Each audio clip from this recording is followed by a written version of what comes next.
disais tantôt, le livre sur lequel nous étions en train toujours de parler, c'est Je vis en Christ. Alors, pasteur, à la page 43 de votre ouvrage, à la section 4, plan de maintenance de sa marche avec Christ, vous dites au paragraphe 1, et je cite, entrer dans un local rempli de l'esprit, l'église de la parole non frelatée. Alors, pasteur, éclairez-nous, s'il vous plaît, par rapport à ce que vous voulez dire à travers ces quelques paroles. Oui, je nous dis d'entrer dans un local rempli de Saint-Esprit où on enseigne la véritable parole, pas la parole frelatée. Bon, quand j'écoute sur les médias, il y a l'association des consommateurs, Oui. l'association des consommateurs qui ATC, Oui. qui est en train actuellement de traquer les produits frelatés. Ok. Oui, parce que nous sommes en période de fête. Oui, oui, en période de fête. Donc, la parole de Dieu est tellement frelatée aujourd'hui. On ne parle que des choses mielleuses. Comme si on est devenu enfant de Dieu, on ne peut plus souffrir. Voilà. Comme si, quand on est enfant de Dieu, il n'y a plus de défi devant toi. C'est que tu es dans la liberté totale et qu'on transforme en libertinage. Non, non et non. Mais il faut rentrer dans un local là où on enseigne la parole, tout en sachant qu'il y a la parole de Dieu et la parole de Christ. Ok. Il y a le logos et le rhéma. Il y a la parole pour le corps, la parole pour l'âme et la parole pour l'esprit. Ok. Il faut rentrer dans un local où on enseigne de telles paroles. Voilà.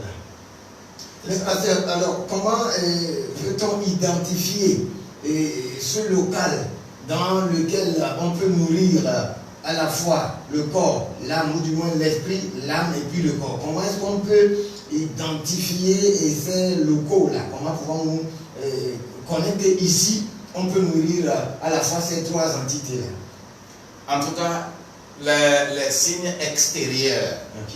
Si je veux parler des signes extérieurs, je peux identifier par rapport aux paroles qui sont véhiculées. Ok. Il faut que nous sachions qu'on n'est pas devenu enfant de Dieu pour que nous puissions avoir des maisons. Non.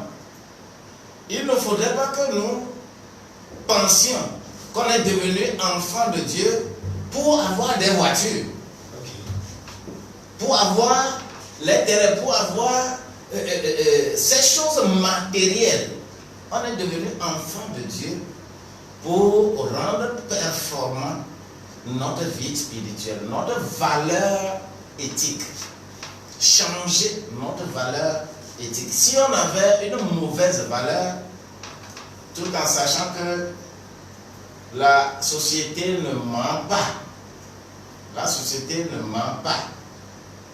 Quand on dit, on parle d'un pasteur, d'un serviteur de Dieu, si les gens en parlent beaucoup, on parle toujours par rapport au fait qu'on est allé chez lui, il a vu, il a eu vision pour nous, et il a prié pour nous. J'étais malade et maintenant je suis guéri. J'étais pauvre, maintenant je suis devenu riche. Et ainsi de suite. De telles paroles-là ne sont pas des paroles de Dieu. Mais il faudrait qu'on fasse tout pour que l'homme puisse dire, j'étais voleur, mais je ne suis plus voleur. Voilà. J'étais un dépravé. J'étais un fumeur. Mais je ne le suis plus. Voilà. Parce que c'est la seule chose que Dieu, le Père, Dieu le Fils, Dieu le Saint-Esprit, incarné en Jésus-Christ, c'est la seule chose que lui, il peut faire plus que les autres divinités. Voilà. Donc, quand on parle de Dieu, des gens de la démangeaison, quelquefois on dit, moi-même, on me dit que toi aussi tu dis trop la vérité. Toi, tu dis trop la vérité, que tu vas avoir faim. Donc en disant la vérité, on a faim. Oui, parce que physiquement, dans la chair, les gens ne vont pas t'amener à manger. Parce que tu leur dis la vérité. Oui, l'être humain n'aime pas ça. N'aime pas ça. Quand la parole touche l'être humain n'est pas d'accord. L'être humain n'est pas d'accord. C'est ça, la réalité. Alors, quand on parle de Dieu, il faut que ton âme soit touchée. Il faut que ce que tu fais de mauvais soit touché. Que ton cœur soit touché. Quand ton cœur n'est pas touché, en tout cas, j'ai jamais vu une Nivaquine douce. Mais c'est ça qui guérit. Oui. Le paludisme. C'est vrai. Ouais. C'est vrai. Alors, merci beaucoup, pasteur. Je me rappelle une sœur qui avait un problème, il y avait une mort bizarre dans la famille, et puis une des amies l'a conseillé, va voir cet homme de Dieu. Elle répond, non, moi je vais aller là où j'irai, et puis on va voir ce qui se passe en même temps dans la famille. Oubliez que c'est Dieu qui révèle les choses. Ce n'est pas le prophète qui voit, mais c'est Dieu qui révèle. Donc ce n'est pas forcément aller pour un prophète qui va résoudre le problème. C'est ça. C'est un peu difficile. Un peu difficile. Dans ce contexte, j'ai eu une femme. Et cette femme-là, je pense que j'avais déjà dit ça là ici, peut-être. Son mari est inspecteur de douane. Ouais. Et que le mari s'est réveillé un matin et puis a quitté la maison. Comme ça. Comme ça. Le soir, elle n'est pas revenue, le lendemain, elle n'est pas revenue. Comme amusement, ça fait 1 mois, 2 mois, le mari ne revenait pas. Ne revenait pas à la maison.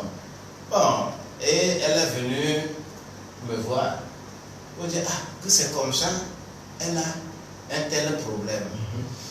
Je dis, bon, ça là, on ne peut que prier. Voilà. Et je lui ai dit, séance tenante, que ce soir, toi et moi, nous allons traverser la nuit. Priez pour ça. Voilà. Donc, ne mange pas dans la journée. Le soir, on va travailler pour ça. Et vers 22 heures, après avoir conseillé, enseigné, vers 22 heures, on allait prier. Quand j'ai fermé les yeux, commençant à prier, quand la voix m'est parvenue, demande-lui qu'est-ce que son mari avait mangé et le lendemain, il n'est plus revenu à la maison. Demande-lui, qu'est-ce que tu lui as préparé? Et elle a commencé à dire, oh, qu'est-ce que ça la veut, ce qu'il a mangé? C'est une question que je te pose. Et elle a réalisé qu'elle est allée voir quelqu'un, un devin. Parce qu'elle est deuxième femme. Elle est deuxième femme. L'homme avait déjà son mari, sa femme. Elle est deuxième femme. Et comme le mari lui a loué un local, tout ça là, elle voulait que le mari devienne carrément sa propriété. Alors que tu n'es pas la femme légitime. Voilà. Et c'est pour cela qu'elle est allée voir quelqu'un, on lui a préparé une potion qu'elle avait mise dans la nourriture du monsieur. Mais pasteur, d'abord je ne vous coupe pas. Est-ce que cette dame, elle se dit chrétienne? C'est ce que nous avons. C'est bizarre. Non, elle ne va pas à l'église chez moi. Je ne sais pas si elle va à l'église quelque part ou non. Je ne sais pas moi. Tout ce que je sais, ses parents étaient dans Witness Jéhovah. Voilà, témoin de Jéhovah. Je ne sais pas ce qu'elle fait elle-même. Et je dis, non, c'est à cause de ça que le mari est parti. Alors, que faire? Comme tu as dit la vérité, on a orienté la prière. Et vous, vous avez prié avec elle? Oui, j'ai prié pour que le mari revienne. Ce n'est pas avec elle a confessé ses péchés. Je n'en dis Donc, pas. c'est elle qui est à la base du problème. Donc, on prie pour retrouver l'homme. Bon, moi je me demande si l'homme n'est pas retourné chez sa femme légitime. Non, sa femme légitime aussi. Ah bon? N'est pas allé là. Là, c'est sérieux. Au service, l'homme n'est pas allé au service. 3 mois. Au service aussi, on le cherche. Ah, là, il y a lieu de prier. Et quand on a prié, le 3e jour, l'homme est revenu. Il était un fou dans la rue. L'homme était un fou dans la rue. Mais je me demande comment le diable est fort. Comment une telle personne circulait à Lomé et que les gens ne l'ont pas reconnu. Avec cheveux, avec 3 mois là, les cheveux sont déjà, sont déjà devenus rasta. Des tignasses sur la tête. Oui. Et il est revenu. Et on l'a coiffé. Et il est redevenu normal. Pour reprendre son service. Mais laisse-moi te dire que celle-là, pour remercier, dire qu'elle veut remercier Dieu, elle est venue, elle a pris son mari là, pour passer devant mon église, pour aller dans une église là où... Le mari qu'elle a volé. Pour amener l'homme dans... Ça là, c'est coupure. Waouh! Coupure d'électricité. Coupure d'électricité. Là, et là,